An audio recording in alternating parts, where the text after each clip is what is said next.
Hier, on avait une rencontre avec un leader qui cherche à orchestrer une transformation culturelle dans l'entreprise où il évolue.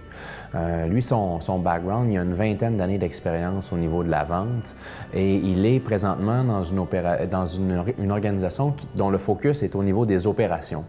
Et il rencontre beaucoup de résistance, il a envie d'amener cette organisation-là avec une culture de vente. Là, ça faisait une bonne heure et demie qu'on parlait, tout ça, puis là, je me disais, bien, OK, c'est quoi la prochaine étape de notre meeting? Puis je le regarde, puis je dis, hey, mais c'est une grosse vente que vous avez à faire, hein?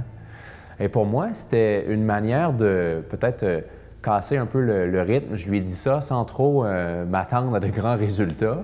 Et là, j'ai tout de suite vu dans son langage corporel que je venais de toucher quelque chose d'important pour lui, parce que là, il s'est reculé, puis il s'est mis à penser.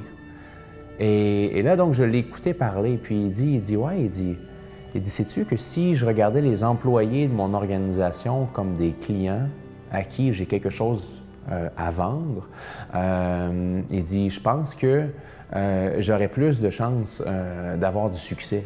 Là, je les regarde comme des gens qui n'ont pas compris.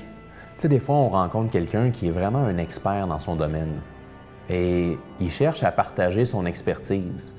Et ce qui est difficile avec l'expert, c'est qu'il est tellement ancré dans cette expertise-là qu'il dit que les autres ne comprennent pas. Et c'est ça que j'ai senti. Dans le fond, j'étais dans une dynamique où son expertise, elle m'aidait plus vraiment là, pour le faire cheminer. Et ça, pour moi, donc, c'était une réalisation vraiment intéressante pendant la séance. C'est que j'ai pu prendre peut-être le focus de son expertise et le pointer sur autre chose. Et là, ça a créé vraiment un déclic dans le langage corporel, puis on va pouvoir l'aider à se repositionner au service de l'expérience des membres de l'organisation.